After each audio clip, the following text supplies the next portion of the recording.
ഈ സിആറിന് എന്ത് പറ്റി? അതായത് പോർച്ചുഗൽ വേൾഡ് കപ്പിൽ നിന്ന് പുറത്തായതിന് ശേഷം കറക്റ്റ് പറയുകയാണെന്നുണ്ടെങ്കിൽ ജൂലൈ 11-ാം തീയതി ഇൻസ്റ്റാഗ്രാമിൽ ഒരു പോസ്റ്റ് അപ്ലോഡ് ചെയ്തിട്ടുണ്ടായിരുന്നു. അതിൽ കൊടുത്തിട്ടുണ്ടായിരുന്നത് ആ പോസ്റ്റ് എല്ലാവരും കണ്ടിട്ടുണ്ടായിരിക്കും. ആ പോസ്റ്റ് എന്താണെന്ന് വെച്ച് കഴിഞ്ഞാൽ പോർച്ചുഗൽ യൂറോ കപ്പ് ഉയർത്തി നിൽക്കുന്ന അല്ലെങ്കിൽ ക്രിസ്ത്യാനോ റൊണാൾഡോ യൂറോ കപ്പ് പൊക്കി നിൽക്കുന്ന ഒരു ഫോട്ടോ ആയിരുന്നു അത് കൊടുത്തിട്ടുണ്ടായിരുന്നത്. അപ്പോൾ ഈ പോസ്റ്റിന്റെ ഒരു എക്സ്പ്ലനേഷൻ എന്താ വെച്ച് കഴിഞ്ഞാൽ ഒരുപാട് ആൾക്കാർ CR7 പല അർജന്റീന ഫാൻസ് ആയിക്കഴിഞ്ഞാലും അല്ലെങ്കിൽ CR7ന്റെ ഹേറ്റേഴ്സ് ആയാലും ഒരുപാട് ആൾക്കാർ അദ്ദേഹത്തെ മോശമായിട്ട് കമന്റ് സെക്ഷനിലൊക്കെ അദ്ദേഹം ഭയങ്കര ഈഗോയിസ്റ്റിക് ആണ്. അദ്ദേഹത്തിന് ഭയങ്കര അതായത് പുറത്തായതിന് ജലസിയാണ്. അങ്ങനത്തെ ലെവലിലുള്ള കമന്റ്സ് ഒക്കെ കണ്ടു. പക്ഷേ ആക്ച്വലി ഇതെന്താണ്? അദ്ദേഹം എന്താണ് ഉദ്ദേശിച്ചത്? അല്ലെങ്കിൽ വേൾഡ് കപ്പിൽ നിന്ന് പുറത്തായതുകൊണ്ട് euro cup equal to world cup എന്ന് അദ്ദേഹം സ്ഥാപിക്കാൻ ശ്രമിച്ചതാണോ? എന്താണ് അദ്ദേഹം ഈ പോസ്റ്റിലൂടെ ഉദ്ദേശിച്ചത്? ആക്ച്വലി ഇതൊന്നുമല്ല.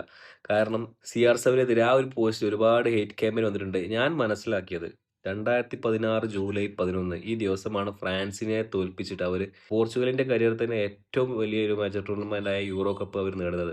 അതായത് അവർ നേടിയിട്ടുള്ള ഒരേ ഒരു മേജർ ടൂർണമെന്റ് യൂറോ കപ്പാണ്. പിന്നെ അവരുടെ കയ്യിലുള്ളത് ഈ അടുത്ത് തുടങ്ങിയിട്ടുള്ള നാഷൻസ് ലീഗാണ്. അപ്പോൾ ഇങ്ങനെ ഒരു മേജർ ടൂർണമെന്റ് അവരുടെ കയ്യിലുള്ളത് അവരുടെ ഏത് കാലത്തും അവരുടെ അച്ചീവ്മെന്റ് ആണ്. CR7 വന്നതിന് ശേഷമാണ് അവർക്ക് ആ മേജർ ടൂർണമെന്റ് വിജയിക്കാൻ കഴിഞ്ഞത്. ഇതിന് മുമ്പ് അവർക്ക് അങ്ങനെ ഒരു ചാമ്പ്യൻഷിപ്പ് ഇല്ലായിരുന്നു. മുമ്പ് ഗ്രീസിനെതിരെ യൂറോ ഫൈനലിൽ അവർ തോറ്റ് പുറത്തായിട്ടുണ്ട്.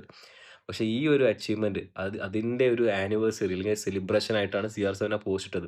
പക്ഷേ അത് ഇട്ട സാഹചര്യം അൺഫോർച്യൂനേറ്റ്ലി പോർച്ചുഗൽ പുറത്തായ സമയത്തായി പോയി. അപ്പോൾ അതുകൊണ്ട് ഒരുപാട് ഹെയ്റ്റ് ക്യാമ്പയിൻസ് വന്നിട്ടുണ്ട്. അപ്പോൾ നമ്മൾ ഈ ബ്ലൈൻഡ് ആയിട്ട് പല ആൾക്കാരെയും ഹെയ്റ്റ് ചെയ്യുന്നതിന് പകരം എന്താണ് അദ്ദേഹം ഉദ്ദേശിച്ചത് നമ്മളൊന്ന് മനസ്സിലാക്കാൻ ശ്രമിച്ചു കഴിഞ്ഞാൽ മേ ബി എനിക്ക് തോന്നുന്നു CR7 ഉദ്ദേശിച്ചിട്ടുണ്ടാവുക അവരുടെ ഒരു ആനിവേഴ്സറി അല്ലെങ്കിൽ അവരുടെ അച്ചീവ്മെന്റ് ഒരു മെമ്മറീസിലൂടെ ആയിരിക്കും അദ്ദേഹം ആ പോസ്റ്റ് ഇട്ടുണ്ടായിരിക്കുക. നിങ്ങൾക്ക് എന്ത് തോന്നുന്നു ഇതിനെക്കുറിച്ചിട്ട്? നിങ്ങളുടെ അഭിപ്രായം കമന്റിൽ അറിയിക്കുക. നമ്മളെ പേജ് ഇഷ്ടപ്പെടുന്നുണ്ടെന്നുണ്ടെങ്കിൽ ഫോളോ ചെയ്യുക. യൂട്യൂബ് ചാനൽ സബ്സ്ക്രൈബ് ചെയ്യുക.